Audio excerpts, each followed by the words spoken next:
سورہ مائدہ کے اندر یہودیوں کے علماء کے بارے میں کہتا ہے کہ یہودیوں کے اوپر اللہ کا عذاب کیوں آیا؟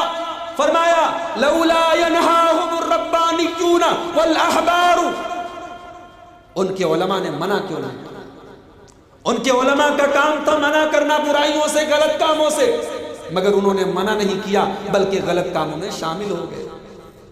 اللہ تعالیٰ فرماتا ہے سورہ توبہ کی آیت نمبر 34 کے اندر، سورہ توبہ کی آیت نمبر 34 کے اندر، یا ایھا الذین آمنوا ان کثیرا من الاحبار والرہبان لیاکلون اموال الناس بالباطل، اے ایمان والو کچھ ایسے بھی عالم ہوتے ہیں، کچھ ایسے بھی علماء ہوتے ہیں جو حرام خور ہوتے ہیں۔ آپ دیکھیں یہ دور ہے ایسے علماء۔ آپ نے سنا، آپ نے دیکھا 2 دن پہلے کیا ہوا پارلیمنٹ کے اندر؟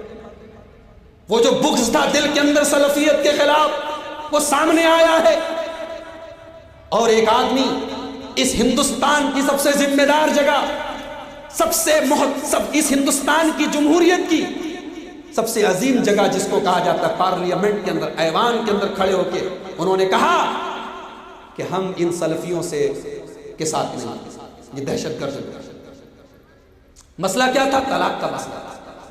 بی جے پی کی نیتا ہے، بی جے پی کی لیڈر پوچھ رہی ہے کہ طلاق بدعت کہاں ہے قرآن میں؟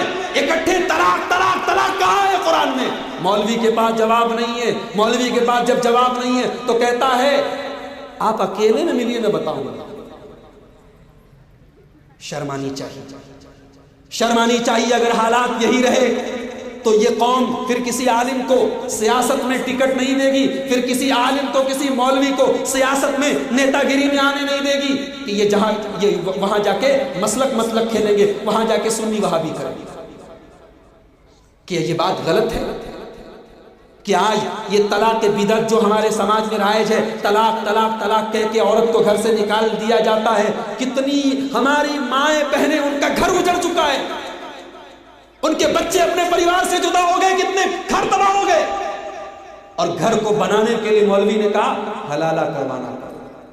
حلالہ کے نام پہ اس عورت کو زناکاری پر مجبور کیا جاتا ہے۔ میں کہتا ہوں آج ہماری حکومت اگر طلاق کا یہ بل لائی ہے، یہ اللہ کا عذاب ہے ہمارے اوپر کہ ہم نے اپنی تکلیف کو بچانے کے لیے اپنے مسلک کے خلاف نہیں جائیں گے، چاہے قرآن کے خلاف جانا پڑے۔ ہماری اس جہالت کی وجہ سے اور ہمارے ان مولویوں کی ہٹ دھرمی کی وجہ سے آج اللہ کا یہ عذاب ہمارے اوپر مسلط۔ اور جہاں تک سلفیوں کی بات ہے، اللہ کا شکر ہے پورے ہندوستان میں نہیں پوری دنیا میں سب سے امن پسند اگر کوئی جماعت ہے، سب سے زیادہ شانتی والی کوئی جماعت ہے، یہ اہل حدیث کی جماعت ہے۔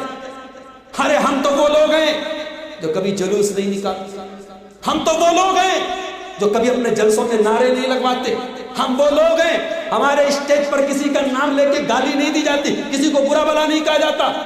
ہم وہ لوگ ہیں کہ ہم تو پٹاخے تک نہیں چھوڑتے، ہماری عبادتیں پرسکون ہیں، ہماری مسجدیں پرسکون ہیں، ہمارے یہاں کوئی تہوار ایسا نہیں ہے جس پہ سڑک کو جام کیا جائے، جس پہ روڈ کو بلاک کیا جائے۔ یہ ہندوستان کی نہیں پوری دنیا کی سب سے امن پسند قوم ہے، اور یقیناً جو قرآن و حدیث پر عمل کرے گا، جو صحابہ کے منہج پر عمل کرے گا، وہ امن والا ہوگا۔ امن انہی کے لیے ہے الذین آمنوا ولم یلبسوا ایمانہم بظلم اولئک لہم الامن وہم مہتدون۔ اللہ فرماتا ہے امن والے وہی لوگ ہیں، شانتی والے وہی لوگ ہیں جو ایمان والے ہیں، جو توحید والے ہیں۔ آپ نے ان کو دہشت گرد کہا ہے؟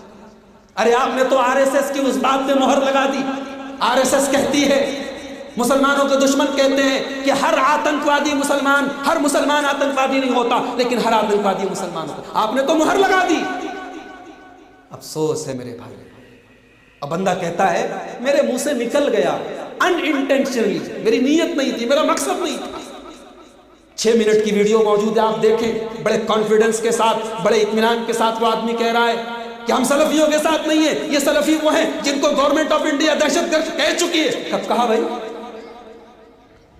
اس ہندوستان میں داعش کے خلاف، دہشت گردی کے خلاف، ٹیررزم کے خلاف سب سے پہلا فتویٰ اہل حدیث جماعت نے نافذ کیا تھا۔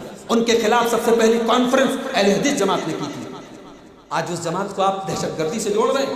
یریدون لیطفئوا نور اللہ واللہ متم نورہ ولو کرہ الکافرون۔ قرآن کہتا ہے نور حق شمع الہی کو بجھا سکتا ہے کون؟ یہ اللہ کا نور ہے، یہ رب کا قرآن ہے، یہ مصطفیٰ کا فرمان ہے، یہ صحابہ کا منہج ہے۔ انشاءاللہ جب تک سورج مشرق سے نکل رہا ہے مغرب میں ڈوب رہا ہے تا قیامت انشاءاللہ یہ منہج موجود رہے گا، یہ جماعت موجود رہے گی اور قرآن و حدیث پر انشاءاللہ چلنے والے موجود رہیں گے۔